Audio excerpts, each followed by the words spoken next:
A top Federal Reserve official said the United States is moving forward with a plan to develop a central bank digital currency, or cbdc.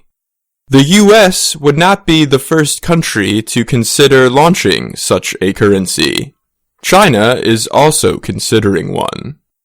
However, the U.S. dollar is very important in the world economy. Supporters of a cbdc say it makes electronic payments faster and simpler.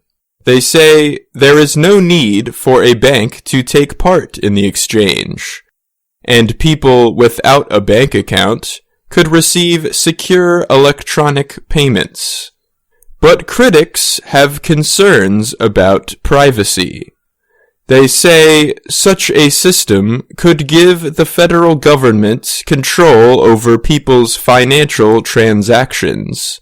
There are also economic concerns that the digital dollar could displace the currencies of smaller countries. David Treat is with the Irish company Accenture, which gives business advice. He has worked with most central banks in G20 countries, 20 large industrialized nations. He thinks about 5 of them will have some kind of digital currency by 2024. China's digital yuan is already in limited use. Experts believe that CBDCs are likely to be in the future. Here are some strengths and weaknesses of digital currencies. A digital US dollar would be worth exactly $1. Other digital currencies, like Bitcoin, can gain or lose value quickly compared to national currencies. But the digital token, held by the owner, would be guaranteed by the US Federal Reserve. Bitcoin, for example, is backed by no government.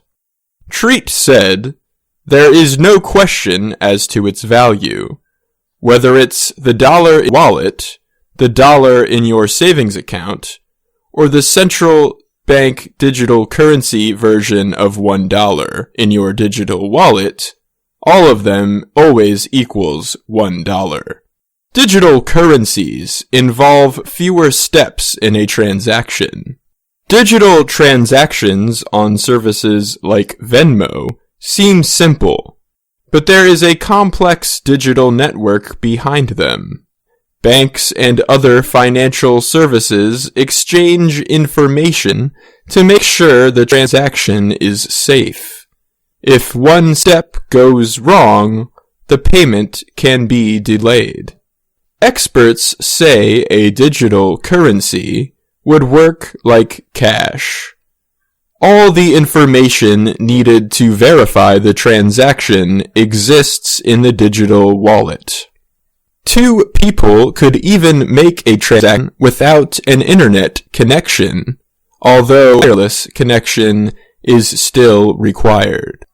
A digital dollar could also be used around the world and across borders. Daniel Gorfine is a director of the Digital Dollar Project, a nonprofit organization that supports a digital dollar. He said a digital dollar would reduce costs for cross-border exchanges. Smartphones are widely used in some of the world's poorest countries. CBDCs could bring many people around the world into the digital economy. Gorfine said, "The experiences of countries like Kenya show that digital access can have a strongly inclusive effect on underserved populations.